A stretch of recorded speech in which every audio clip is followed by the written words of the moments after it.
ధన్యవాదాలు అధ్యక్ష. అధ్యక్ష,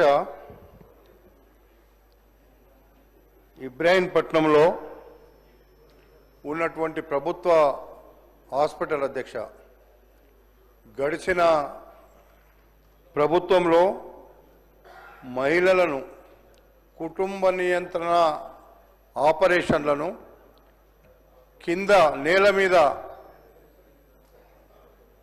పడుకోబెట్టి ఆపరేషన్లు చేసినటువంటి దుస్థితి ఇబ్రాహీంపట్నంలో ఉండే అధ్యక్ష. నేను మంత్రి గారి దృష్టికి తీసుకెళ్లిన ఈ పరిస్థితిని మార్చకపోతే చాలా ఇబ్బందిగా ఉంది. అక్కడ మనమే అక్కడ పోయినాం. అప్పుడు ఉన్నటువంటి ప్రభుత్వం చేయలేదు, ఇప్పుడు చేయాలని మంత్రి గారికి చెప్పినప్పుడు మరి నిధులు మరి ఉన్నాయో లేదో నాకు తెలియదు, టైం పడుతుందని చెప్పిండు. అందుకే వెంటనే ఆ హాస్పిటల్లో ఆ రోజు ఇప్పటి ముఖ్యమంత్రి అప్పటి పిసిసి అధ్యక్షులు కూడా ఆ రోజు వాళ్ళని పరామర్శించడానికి వచ్చినారు. ఆ రోజే చెప్పినాం అధ్యక్ష, మనం రంగారెడ్డి జిల్లాలో ఉమ్మడి రాష్ట్రంలో మీరు మంత్రిగా ఉన్నారు, కానీ ఉన్న డబ్బులన్నీ మన దగ్గరే ఉన్నాయి. రంగారెడ్డి జిల్లాలో ఉన్న భూములన్నీ ప్రైవేటు వ్యక్తులకు అప్పజెప్పినారు. అందులో మీకు ఉదాహరణ చెప్తా అధ్యక్ష, 300 సర్వే నెంబర్ కొంగర కలాన్ కరెక్ట్గా రంగారెడ్డి జిల్లా కలెక్టరేట్ ముందు 2.5 సంవత్సరాల క్రితం ఒక ప్రైవేటు వ్యక్తికి, అందులో ఉండే ఒక శాసన సభ్యునికి సంబంధించి 300 సర్వే నెంబర్ను 95 ఎకరాల అధ్యక్ష, దాదాపు 2000 కోట్ల రూపాయలను దారాదత్తం చేసిండ్రు. కానీ రంగారెడ్డి జిల్లా దీపం కింద చీకటిలాగా వచ్చే డబ్బంతా రంగారెడ్డి జిల్లాలోనే వస్తుంది, కానీ రంగారెడ్డి జిల్లాకు అన్యాయం జరుగుతుంది. ఆ రోజున్న మంత్రులు మాట్లాడలేదు. ఆ రోజు 3 మంత్రులు ఉన్నారు రంగారెడ్డి జిల్లాలో, ఒక్కరోజు కూడా మాట్లాడకుండా జిల్లా భూములు అమ్ముతుంటే అడగలేదు, జిల్లాలో ఉండేటువంటి అభివృద్ధిని అడగలేదు. కానీ ఈ రోజున్న అధ్యక్ష, మీరు అక్కడ అధ్యక్ష స్థానంలో ఉన్నారు, మేము శాసన సభ్యులుగా ఉన్నాము. ఉన్నటువంటి ఎవరైతే ఇల్లీగల్గా ఇచ్చిన భూములు ఉన్నాయో మీకు ఒక లిస్టు పంపిస్తా అధ్యక్ష. వాని ద్వారా రంగారెడ్డి జిల్లాలో ఉండేటువంటి భూములను కబ్జా పెట్టినటువంటి, అమ్ముకున్నటువంటి, ప్రభుత్వ భూములను దారాదత్తం చేసినటువంటి భూములన్నీ తీసుకోండి. కావాలంటే ఆ డబ్బుతో కనీసం జిల్లా మీకు తెలుసు అధ్యక్ష, తాండూరులో, ఇబ్రాహీంపట్నంలో, మీ నియోజకవర్గంలో, అదేవిధంగా పరిగిలో ఎంత అధ్వానంగా ఈరోజు పేదరికం ఉందో, కానీ మన జిల్లాలో ఉండేటువంటి సంపదను కనీసం మనలకు అభివృద్ధి చేయడానికి నోచుకోలేదు అధ్యక్ష. కనీసం మీరు ఇప్పుడైనా సరే, రెవెన్యూ మంత్రి గారు ఇక్కడే ఉన్నారు, నేను చాలా సందర్భాల్లో చెప్తున్నా, మీరు రంగారెడ్డి జిల్లాలో అన్యాకృతమైనటువంటి భూములన్నిటినీ మీరు సర్వే నెంబర్ 22/A ఏమేమి ఉండనో ఆ రోజు అన్ని భూములను మీరు రివ్యూ చేయండి. రివ్యూ చేసి మాకు రంగారెడ్డి జిల్లాలో అన్యాకృతమైనటువంటి భూముల ద్వారా రంగారెడ్డి జిల్లాను అభివృద్ధి చేస్తూనే మిగతా భూములకు కూడా మీరు అభివృద్ధి చేస్తే మాకేం అబ్జెక్షన్ లేదు. ఎందుకంటే ఉన్న డబ్బులన్నీ తీసుకెళ్లి రంగారెడ్డిలోకి వెళ్ళి వేరే కాన్స్టిట్యున్సీలలో గతంలో పెట్టుకున్నారు అధ్యక్ష, మారుమూల గ్రామాల్లో పెట్టారు అధ్యక్ష, కానీ రంగారెడ్డి జిల్లాలో మాత్రం పెట్టలేదు. ఈరోజు వచ్చే ఆదాయం ఎక్కడొస్తుంది? రంగారెడ్డి జిల్లాలో వస్తుంది. మీరేమో అక్కడ కూర్చొని అడగలేని పరిస్థితులు ఉన్నారు. మేమేమో అడగాలంటే మాకు మీరు అవకాశం ఇస్తలేరు. ఈరోజు ఇచ్చిండ్రు అధ్యక్ష, థ్యాంక్ యూ. ఎందుకంటే జిల్లాలో ఉండేటువంటి సమస్యలు చాలా ఉన్నాయి. కాబట్టి అభివృద్ధికి మారు పేరు రంగారెడ్డి జిల్లా అయినాకనే మిగతా జిల్లాలకు డబ్బులు ఇస్తే మేము సంతోషపడతాం.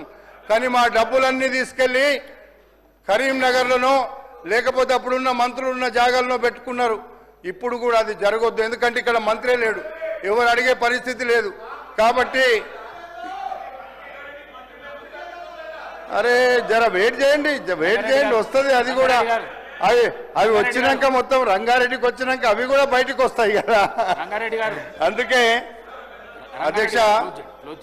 అధ్యక్ష నేను అడిగేది ఏంటంటే అధ్యక్ష, అన్యాయం చేస్తే ప్రజలు అర్థం చేసుకుంటారు అధ్యక్ష. మనమేమో అనుకుంటున్నాం కానీ మీరు అక్కడ కూర్చుండ్రు, నేను ఇక్కడ కూర్చున్నా. కానీ ప్రజలు ఇంత మంచి అవకాశం మేము ఇచ్చి పంపిస్తే మా గురించి మాట్లాడకుండా, కబ్జా పెట్టినవి తీయకుండా ఎందుకు ఊరుకుంటున్నారని మమ్మల్ని అడుగుతున్నారు అధ్యక్ష. అందుకోసం మీ ద్వారా అడుగుతున్నా, నేను రంగారెడ్డి జిల్లాకు ఉన్నటువంటి అన్నిటిని కూడా మీరు రివ్యూ చేయండి. ఎవరు ఎక్కడ తీసుకున్నా, ప్రభుత్వ భూములను ఎక్కడ కబ్జాలు చేసినా అన్నిటిని రివ్యూ చేసి ప్రభుత్వానికి ఉంటే ప్రభుత్వం దగ్గర ఉండాలి, లేదా ప్రజలకు పంచిపెట్టాలి. కానీ మధ్యలో ఉండేటువంటి దళారులు తీసుకొని వ్యాపారం, రియల్ ఎస్టేట్ చేసిన వ్యాపారులకు దగ్గర తప్పకుండా తీసుకొని తీరాల్సినటువంటి అవసరం ఉంది. లేకపోతే ఇది ఒక పెద్ద ఉద్యమం వస్తుంది అధ్యక్ష రంగారెడ్డి జిల్లాలో. మీరు అర్థం చేసుకోవాల్సినటువంటి అవసరం ఉంది. కాబట్టి ఎవరు తీసుకున్నా తప్పే, ఎవరు చేసినా తప్పే. ఇప్పుడు నేను ఒక్కటే అడుగుతున్నా, మీరు 2014 నుంచి మొన్న ప్రభుత్వం చెప్పింది చాలా క్లియర్గా. ఆ రోజు మన డిప్యూటీ ముఖ్యమంత్రి గారు ఆ రోజు పాదయాత్ర చేస్తున్నప్పుడు అందరూ ఆ విషయాలన్నీ కూడా ఆ రోజు మన డిప్యూటీ సీఎం గారికి చెప్పిండ్రు. ఆగండి రంగారెడ్డి గారు, ఆగండి, చెప్తాం. వాపస్ ఇస్తామో ఏం చేస్తామో మా మంత్రి గారు చెప్తారు. నేను ఏమంటున్నానంటే అధ్యక్ష, నేను ఒక్కటి అధ్యక్ష, ఇది చాలా సీరియస్ ఇష్యూ. మీరు ఒకటి అర్థం చేసుకోండి అధ్యక్ష. సార్, మాకు అవకాశమే రాలేదు. వచ్చినప్పుడు జిల్లా గురించి చెప్తున్నాం. నా స్వార్థం గురించి, నా నియోజకవర్గం కాదు, జిల్లా మొత్తం చెప్తున్నా నేను. అందుకోసం నేను ఒక్కటే అడుగుతున్నా అధ్యక్ష, రంగారెడ్డి జిల్లాలో అభివృద్ధి చేసి మీరు రంగారెడ్డి జిల్లాకు అన్యాకృతమైనటువంటి భూములను మీరు రివ్యూ చేపించి అక్కడ ఉండేటువంటి ఒక్కొక్క సర్వే నెంబర్ను పక్కకు పెట్టుకొని, ఆ రోజు మన డిప్యూటీ సీఎం గారు ఆ రోజు చెప్పింది కూడా మీరు అన్నిటి మీద రివ్యూ చేయండి. రివ్యూ చేసి తప్పకుండా అక్కడ జరిగినటువంటి అన్యాయాన్ని అరికట్టమని చెప్పి ఈ సందర్భంగా మనవి చేస్తున్నా. అదేవిధంగా మాకు ఇంకొక ఇష్యూ ఉంది అధ్యక్ష, తురుకయంజాల్ చెరువు అధ్యక్ష. ఒకటి 600 ఎకరాలు ఉంది అధ్యక్ష. నడి రోడ్లకెళ్ళి మట్టి ఓపించి రియల్ ఎస్టేట్ సెంటర్ రోడ్ వేసిన అధ్యక్ష, మధ్యలోకెళ్ళి ఆ చెరువులో మీరు చూస్తే, నేను హైదరాబాద్లో కూడా మొన్న చెప్పినాను అధ్యక్ష, మధ్యలోకెళ్ళి ఆ రోజు మంత్రులు ఉన్నారు, అప్పుడు ప్రభుత్వం ఉంది, మరి మధ్యలోకెళ్ళి వేస్తుంటే ఆ రోజు మరి ఏం చేసిన అధ్యక్ష? తప్పు కదా అధ్యక్ష. అందుకే ఇప్పుడైనా సరే మన మంత్రి గారు అది చెరువు తీసుకొని చెరువు మధ్యలో వేసినటువంటి 1000 లారీల మట్టి నింపింది అధ్యక్ష. చెరువు మధ్యలో నుండి అది వెంటనే ఎన్ని రోజుల్లో తీసేస్తారో అది కూడా మంత్రి గారిని చెప్పమని మీ ద్వారా అడుగుతున్నా అధ్యక్ష. అధ్యక్ష, తమ ద్వారా గౌరవ సభ్యులు ఏదైతే కొన్ని అంశాలు లేవనెత్తారు, నా శాఖకు సంబంధించిన దాంట్లో ప్రభుత్వ స్థలాలు గత ప్రభుత్వంలో అన్యాక్రాంతమైన విషయంలో, అదే రకంగా చెరువులో మట్టి పోసి ఇల్లీగల్గా ఒక రోడ్డు ఫార్మేషన్ చేశారని కొన్ని అంశాలు చెప్పడం జరిగింది.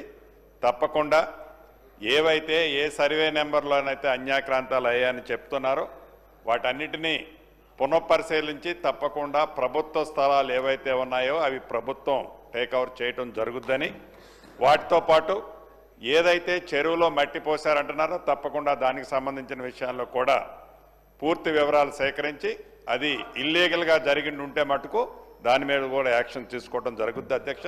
అదే రకంగా ఇవి కాకుండా మిగిలిన కొన్ని అంశాలు గౌరవ సభ్యులు చెప్పడం జరిగింది. సంబంధిత సహచార మంత్రివర్యులకు అధికారులకు కూడా వాటిని కమ్యూనికేట్ చేయడం జరుగుద్దని తమ ద్వారా సభ్యులకు తెలియజేస్తున్నాను అధ్యక్ష. దొంతి మాధవరెడ్డి గారు.